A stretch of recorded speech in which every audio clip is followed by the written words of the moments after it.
Hi Tisha, good morning. Hello. To anyone else who's tuning in, hi, good morning.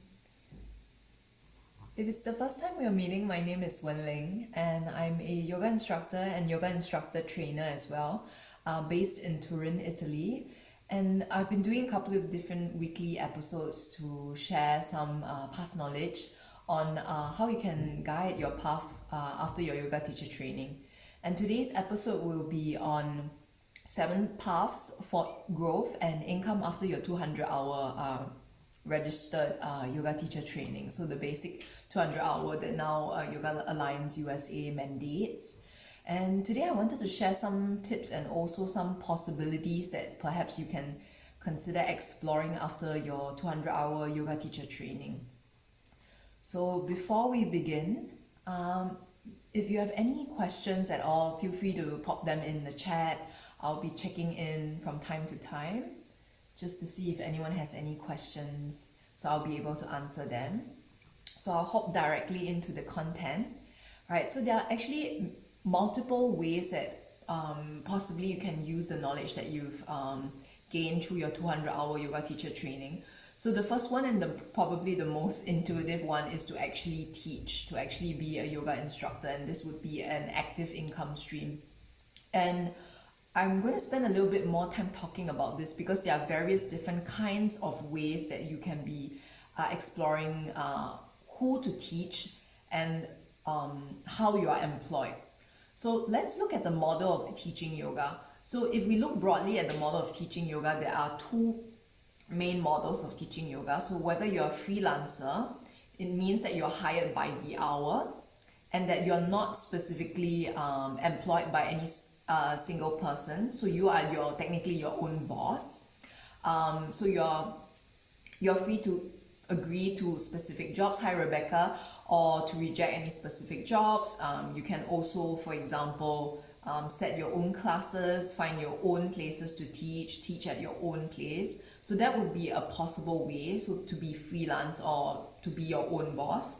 The other second possibility, which many yoga teachers now also do, is to be employed full-time by a studio. So usually what this means is, if we compare and contrast these two models, which is probably nothing new to you, is that the first one gives you more flexibility and you're able to time your classes, you're able to be more niched. You might be able to say no to specific types of classes. For example, you only want to teach yin and you don't want to teach any vinyasa flow or maybe ashtanga or hatha classes.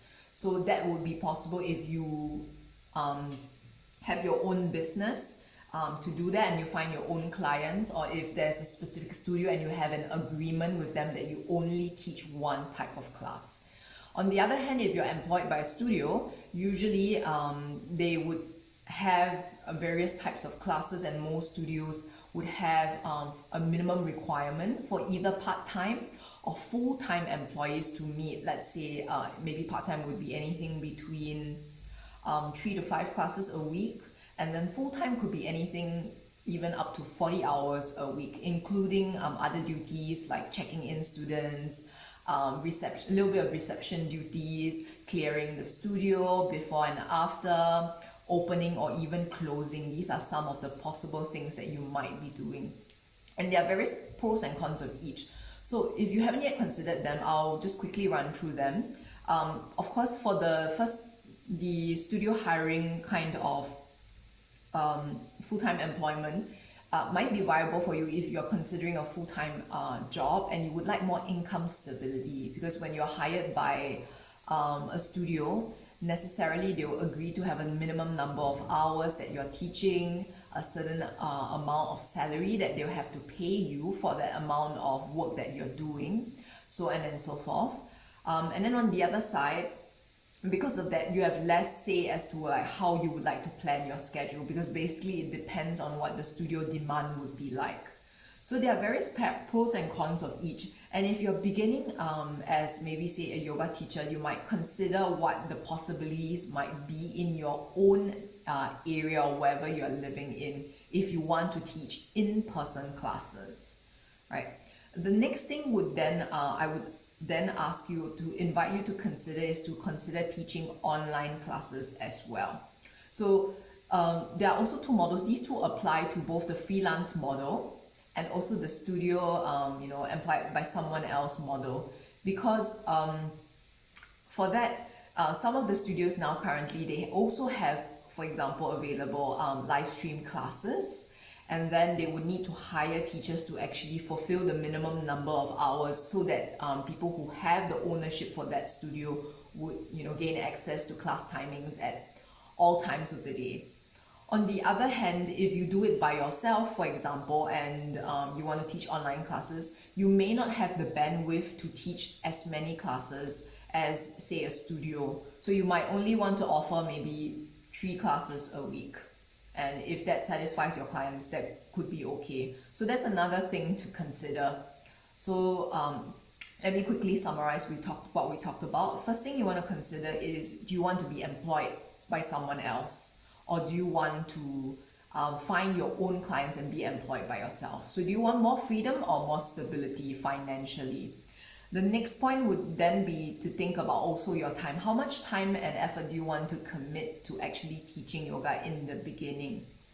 Would this be a few hours a week? Would this be more full-time? Like, are you looking to transition from your full-time employment, if you have any, now towards teaching yoga almost full-time? And if so, how much are you willing to fork out in terms of your time? Maybe you have other family commitments or other kinds of maybe say investments or other jobs that you have or projects. So that's the second thing to consider.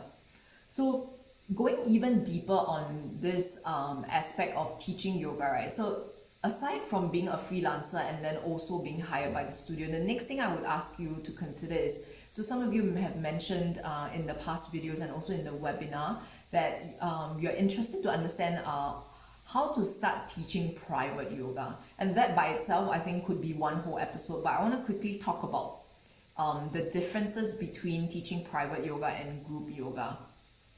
So with private yoga, of course, you work one-on-one, and perhaps you already have specific clients in mind, someone has requested a private session. And on the other hand, group classes would be more like you would determine the theme. Most of the students in the class, they would have to just follow whatever theme or whatever flow that you have in mind, even if that's not necessarily what they want. But for private classes, you would have to customize it based on your client's needs. So more and more, I've noticed that now there are teachers who are shifting towards the private yoga model, because private yoga, if you manage to do a good job with the first few clients, right, and if you know how to retain them and encourage them to do referrals, then it becomes a very sustainable way to make income, because you can charge more on an hourly rate. So depending on where you're from, again, there are various factors like the standard of living of the city or the county or wherever you're living in.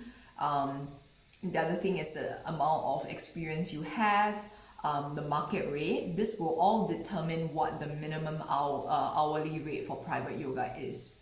So from my experience, at least in Singapore at the time, the private yoga rate is significantly higher than the studio group class rate. So it becomes much more lucrative to then use 1 hour to teach private yoga as compared to teaching a group class. But this may differ, of course. Like for example, where I am in Turin right now, I've observed that the demand doesn't seem to be the case, and like group classes may be more lucrative because I can charge a certain number of like a fee per person for a group class, and if I manage to get a large enough sum, and if I do the classes by myself, it could be much more than say the minimum or the market rate for private classes here. So some things to consider here. The next level would be for private classes, it's much more than just teaching yoga. A lot of it is establishing the relationship between you and your student or your client. Because very often when your private client comes to you, right, they may have certain specific needs. So for example, I have currently now a client who is coming to see me on a regular basis to get stress relief, and in order to sleep better and no longer stop suffering from insomnia. So that would be one specific area that we're looking at. And all the classes, all the lesson plans would have to be targeted based on that. And with that, that is a lot of observation, because every single class, I'm focusing a lot on observing my client, making any adjustments while I'm actually teaching the class itself to the lesson flow, so that it can better suit this client's needs. And this would have to be done on like a per lesson basis and over a long period of time. On the other hand, if you teach a group class, generally in the beginning, right, you might not need to adjust so much. You can set aside already a time to say, okay, I want to teach let's say a 5-week beginners yoga class. So then you can decide roughly for each lesson what you will cover, and then depending on who comes to you, you can make tiny adjustments within each class, and then there will be less of having to spontaneously change or adapt things. So there's a little bit of some changes between what private yoga and what group yoga is like. What else? The other thing would be to also consider, right, private yoga doesn't necessarily have to be done in your own place. Like for example, I have a home studio here in which I invite some of my clients to come and practice here with me if they prefer this space. And sometimes I go to my client's place as well. So if and when you want to start moving towards private yoga, another thing to consider would be also before the session and after the session, how much time do you spend traveling or commuting to that person's place, because that's essentially time that you cannot use to then teach another class. So if, for example, a client comes to my place, I charge them a base rate, and then if I go to my client's place, I charge the base rate and an additional travel fee to account for my time loss that is going to my client's place and then coming back, that I can't actually teach another client. So this is the opportunity cost of traveling. And you can come with a third option as well, which is to offer private lessons via Zoom. So aside from group lessons, private lessons via Zoom are also viable. I would recommend to consider this with clients that you are already familiar with. So at a much later stage, when, for example, you've already seen how they move, you're familiar with any injuries that they have, that they feel comfortable doing it that way. That being said, if, for example, someone reaches out to you to book a private lesson and they, for some reason, are not able to have the class with you in person, right? It's always possible to do it online, but it would require a lot more refinement, observation, adjustment, checking in the video, making sure that they feel comfortable, so on and so forth. Okay, so now quick recap. We talked about various models. The first model would be to be hired by the studio, right, or have an employer. The second one would be then to be employed by yourself. And this would be, you need to find your own students, you need to brand and market yourself out there, you need to have your own student base or start to accumulate or to increase awareness of yourself and your services. And the second part would be whether you want to consider to teach group classes or private. And this doesn't have to be either or. So these are not necessarily parallels. You can do both. For example, right now I teach both group classes and private, even though I spend a little bit more time doing private yoga sessions. Right. So in the beginning, the next part I would recommend or suggest for you to do is over the next couple of weeks, maybe say after your 200-hour yoga certification, or as you are beginning to start to want to transition to teaching yoga as like a financial kind of means of support for yourself, take some time to find out what the rates are of teachers around your area if you're going to teach in-person classes. And if you're going to teach online, then find out for your country or your region, depending on who your students you think might be, what the rough rate might be, and then you'll know how to price it accordingly. Another tip would be, if in the beginning you're starting out and you want to build a name for yourself, you can try various things. You could begin, for example, with by donation classes, And these generally do well if you're starting to, build your name, you want to get people to try out. Another thing you can offer is also the first lesson free. So I offer this for some of my private clients if they're not familiar with my work. It's also to understand, because private yoga, for example, is not a small cost, right? And also it's a long-term relationship you want to build with this client. You want to see their progress over a long period of time and assist them to, sleep better, feel more relaxed, recover from an injury, so on and so forth. Very specific needs. And some of these could be psychological or even spiritual. So before that relationship begins, I always want to offer that possibility for them to experience what it's like to work with me, to sweeten the deal, so to speak. So I offer that for private lessons, for them to actually have this to try. And some group studios, they also do that as well. So you can also consider doing that for group classes. Another way of doing it is if you're planning to maybe open a yoga studio or a mini home studio like this, you could have an open day in which maybe say you have 2 to 3 classes at different times that day, and you invite people to come and experience what it is like to practice in that studio or the space that you own or that you are going to rent, that you want to do the classes. And during that day, everything is free for them to experience, but then you want to sweeten the deal and offer them, let's say, an irresistible package that they can sign on that day itself, that's only valid on the day. Let's say they can buy a class pack of 10 for a much lower rate than what the normal rate would be. So you want to entice them to come, try, really enjoy, get to know you, and then want to deepen that relationship. So this is some of the other possibilities you can explore. Right, so I'll just have a quick look to see if anyone has any questions or comments. Okay, perfect, seems fine.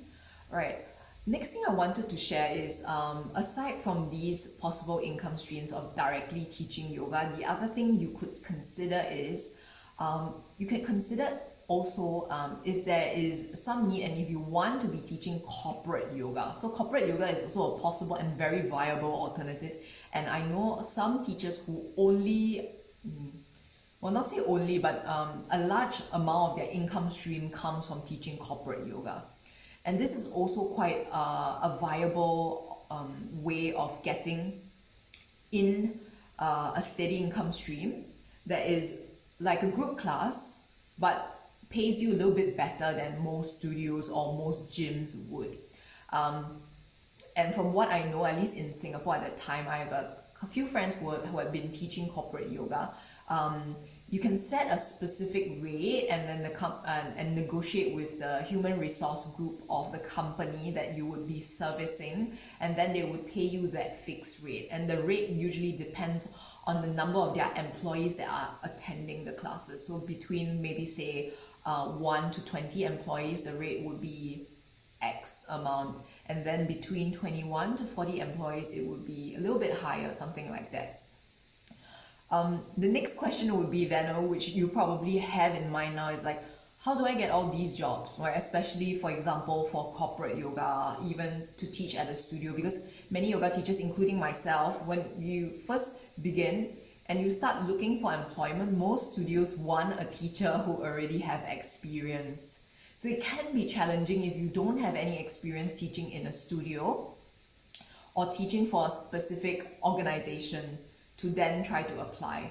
Okay, here are some suggestions that I have that may help you. So if you have or you know an organization that is maybe see an NGO or for example a local community group that you are a part of and you would like to contribute, a nice way of doing it is in the beginning to offer, to write to them and to suggest, oh, would you like if I, did classes for, your group in order to contribute, and I am just newly certified.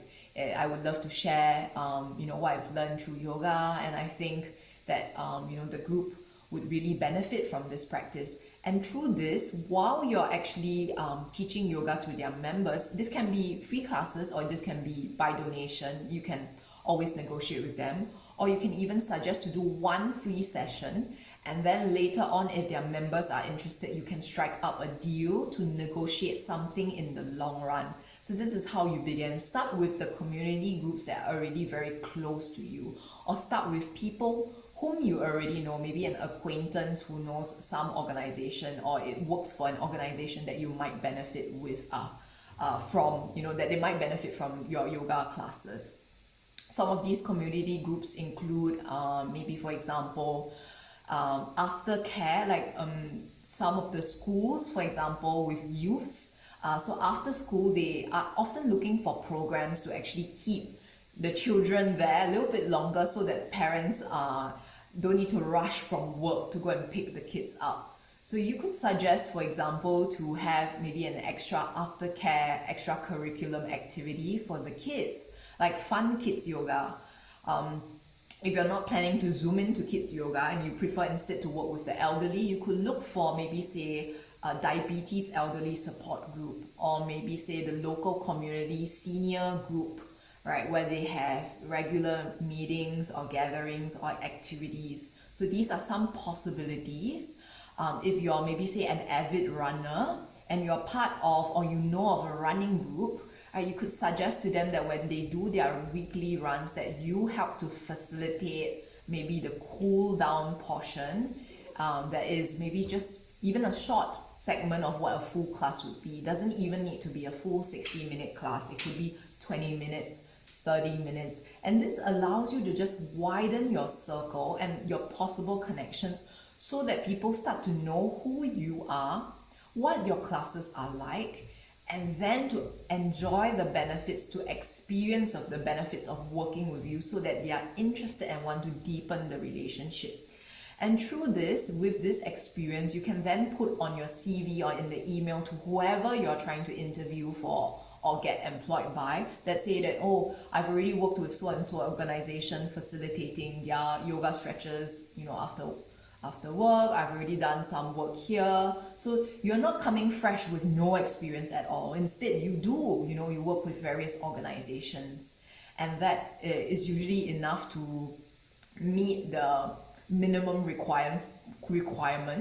Another tip I would have and suggest, if you don't have already, is nowadays, because there are many registered yoga teachers or certified yoga teachers, if you have an ideal employer or an ideal studio, organization, or even a corporate company that you would like to work with, put up a very nice CV, right? Your resume or whatever. It doesn't have to be very complex, but in your CV, what is important is to highlight what would attract or benefit your target employer, so that they see and they immediately feel, this person might be a good fit. What he or she is offering might be of interest to my members or my employees, or my group.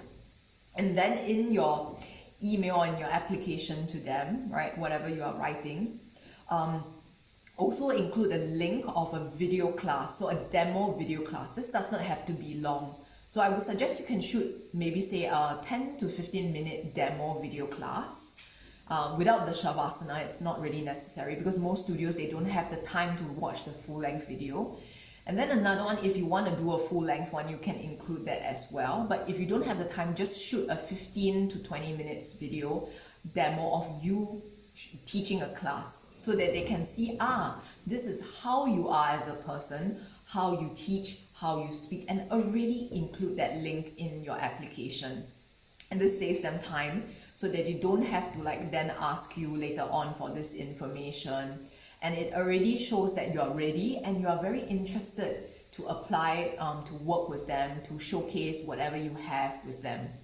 So once again, all this information should be quite targeted, and it shouldn't be, for example, that in your CV you're saying that your yoga teacher training was in Hatha, you learned this, and then you're applying for, let's say, working with an elderly community center, without highlighting, let's say, the benefits of yoga for the elderly. So you want to make it extremely obvious why they should work with you and what within what you know can help them, and what makes you stand out as being unique. So you don't even need to, for example, say that you have finished a specific module in, let's say, teaching kids yoga or teaching elderly yoga, or a specific niche of yoga like corporate yoga. You could say, if you want to work with the elderly, you could say that your classes are very flowy and gentle, and you often offer options,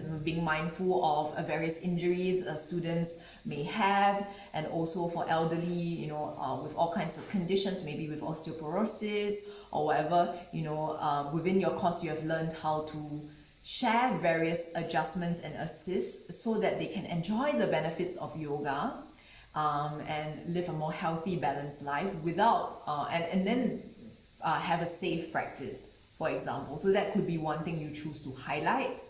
What else? If you have any comments, keep them coming. Okay, I've overrun a fair bit. I want to talk quickly about some other things. So just now we talked about working with different groups, right? And then how you can begin to apply. A couple of different ideas I wanted to give you, aside from being hired as a yoga teacher, whether it's at a studio or by yourself, whether you teach online or in person, whether you teach private or group classes, and whether you teach corporates or individuals, right, or different organizations, is I wanted to suggest that not just teaching yoga, but that various other career possibilities surrounding yoga. So if, for example, you're an educator, right, and you actually enjoy educating people, one possibility you might consider is eventually working towards becoming a yoga teacher trainer. So that would be to go down the path to continue and gain the experience to become an ERYT 200. So that would require, I think, 4 years of training roughly to be certified, and then afterwards to be able to come up with the curriculum to then teach and certify other yoga teachers. That's a very possible and quite lucrative pathway to gain income, and now there are many yoga teacher trainers as well, myself included. Another thing you could consider is to mentor other new yoga teachers, which is what I'm doing right now. That is one thing that you might want to look at if you enjoy working and guiding teachers to teach better. Other things I would like to invite you to consider is what other strengths do you have? Are you good at copywriting? Are you good at, for example, photography? So nowadays there are many other yoga teachers who need help, for example, in creating a website, in creating promotional materials for their page, in advertising or marketing their services. So there have been a lot of different, for example, professionals who have been popping up. So they themselves, they may or may not be certified to teach yoga themselves. They could be previous studio owners, they could be marketing executives in their past job. But what they do mainly is to help yoga teachers be better at what they're doing. So they offer, for example, marketing services to teach or to coach yoga teachers to become better at marketing themselves. They offer logistical support to yoga teachers. They offer, for example, as well, design services for website, copywriting services.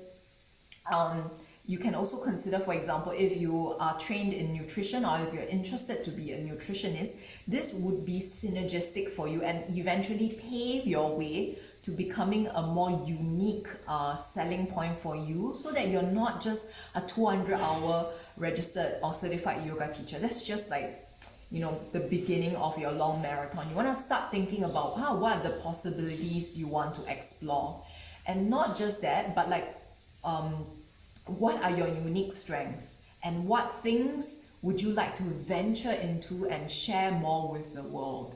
So you want to find that spot that intersects with what you're already good in, and then what serves, like, for example, an unmet need in the world, and also what pays well to make you offer this valid product or service that might be able to distinguish you from other, say, regular yoga teachers. Right, I'm just reading the comments. Tisha, you mentioned, yeah, I'm glad that you find the tips helpful. Right, exactly. And you mentioned, yeah, approaching some teams, exactly, offering a free class. That's a great idea. The best way, in my opinion, is to approach someone you already know. And most of the time, right, it can be as easy as posting on your social media pages saying that, showcasing that you're enjoying your certified yoga teacher journey, and all the information that you're learning, showing that you are, gaining knowledge and you're knowledgeable in whatever that you're offering right now. And it could be even just as you're posting this, eventually culminating into one post that says that, oh, I'm so glad I am now, certified to teach yoga. I would love to share this with more people, and I'm having a limited time promotion or an offering. If anyone would be interested, I'm offering a free trial class for this period of time, right, based on your needs. Or for example, if any teams or organizations will be looking at having group classes to help with your employees or help with your members, I would be, really glad to support. Please reach out. So it could be as simple as that. And I know for yoga teachers, right, myself included, sometimes this can feel like, oh, am I pestering people? Don't feel like that's the case. What you're offering is a valid service. So today, if there's anything I want to leave you with, is I want to invite you to start to think of yourself as a professional. So you're not just a yoga teacher, but you're a professional. What you offer is a valid, useful, and valuable service for whoever you might be servicing, for whichever clients, whoever you might be working with in future. But they need to know who you are first. They need to know that you are offering this and that this exists first. So you have to begin by approaching, whether it's using your social media. You can start with just one post. It could be even WhatsApping some other people that who have expressed interest in yoga, or they're going through a difficult time, and you want to offer them some support that yoga has tools for example, pranayama, asana, meditation. These are all valid tools that will help people through difficult periods. And also the other thing is, if you're planning to work with corporates, definitely in the beginning, you won't necessarily find corporate yoga jobs out there. So most of these corporate yoga jobs are through people you already know, or through, for example, even emailing directly or connecting on LinkedIn with your ideal company or your ideal studio. Right, okay, Tisha, you mentioned that you love the idea that you're transitioning from training now to being certified. Yeah, exactly. You're showing people that you're excited about the journey that you're on, and also you're giving them glimpses of the information that you're learning, and you're getting them excited and thrilled. Because, for example, even though there are a fair amount of yoga teachers around being certified, but there may not be that many within your circle of influence. And our circle of influence is actually people who are most likely to actually take on our services first. Right, so people who already know you and your character as a person. It's just that now you have something else to offer to them, right? To deepen the relationship that may help them maybe with their stress, or so that they can sleep better, so that they can, recover from their injuries, so on and so forth. Okay, I overran a tiny bit, so I just have a few more points here. Some other things you might want to consider would be also, for example, to host something online. So some yoga teachers, for example, teaching yoga is not their main gig. Instead, it is something like having a platform where they interview other yoga teachers and they earn through content marketing, or they earn through affiliate links. So this is not something that I focus on, and I would not be the best person to advise on. But at some point, I think I would try to interview someone who will be able to offer you guys more support, advice and suggestions if you are interested to get into this. So there is a lot of focus on writing content, creating content that would help yoga teachers or help maybe say your ideal client. And then by having that web page where lots of people will click and read or watch the videos, so on and so forth, then you gain a following. Of course, there are many other models as well, whether you want to teach online or in person, because online also there's live stream classes. And there's also pre-recorded classes. So it's probably not enough time to talk about all this, but just giving an overview. The online model has live classes as an option. Then there's also the pre-recorded classes that you can post on YouTube or various platforms like Facebook, Instagram.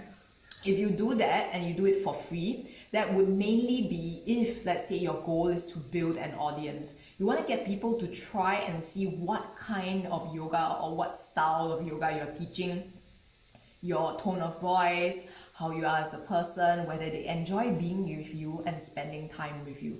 So that might be viable if you're beginning to build your name and your following as a yoga teacher. You definitely have to have some of these sample classes available.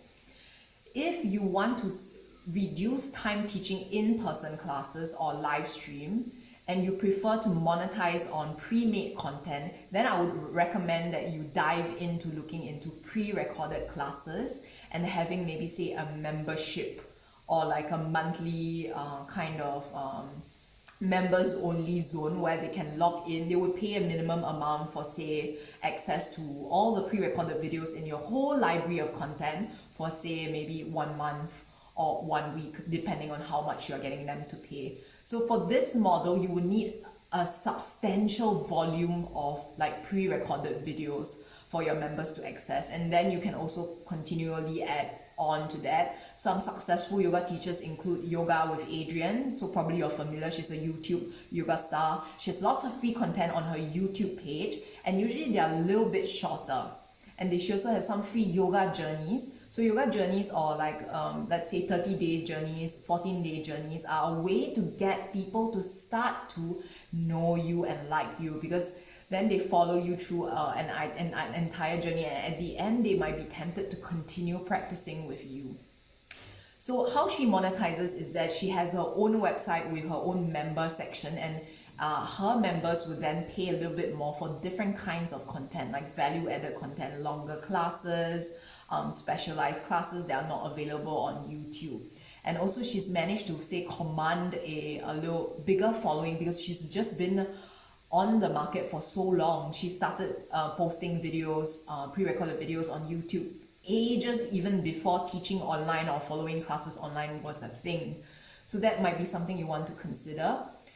Going back to this, I want to once again invite you to feel excited about this journey. So you're just at the beginning of the journey, especially if you just certified you're just certified to become a yoga teacher, or you're going to become certified. This is a long journey, and you have lots of ample time to continue experimenting and exploring. These are all possibilities. Have a think right now. You don't necessarily have to begin niching down directly into one type of yoga or one type of client yet. So I know many, for example, if you've seen some advice from maybe other yoga marketeers, they might tell you, oh, it's important to immediately niche down. Yes, you might have in mind some ideal clients or some ideal companies or styles of yoga you want to focus on, but have a few options because you're still very new in your journey and you don't really know yet what it will be like until you start working with them, like whether you enjoy it or not, whether it tires you out, or whether you prefer some other model. And also family commitments, things in your life might change. So have a few different paths that you're exploring, consider them, and then start looking into how you can move deeper into these various paths. Okay, feel free to let me know if you have any questions. All right, and then next week what we'll be doing is we'll be exploring a little bit deeper into this. Okay, just give me a second.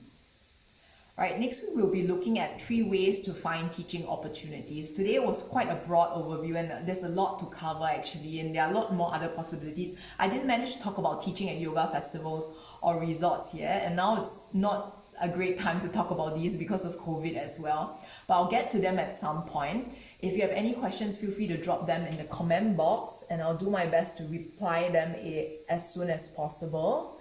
Yeah, Tisha, I'm so glad that you're excited about the possibilities. Next week, we'll look at these various ways you can already start to get employed.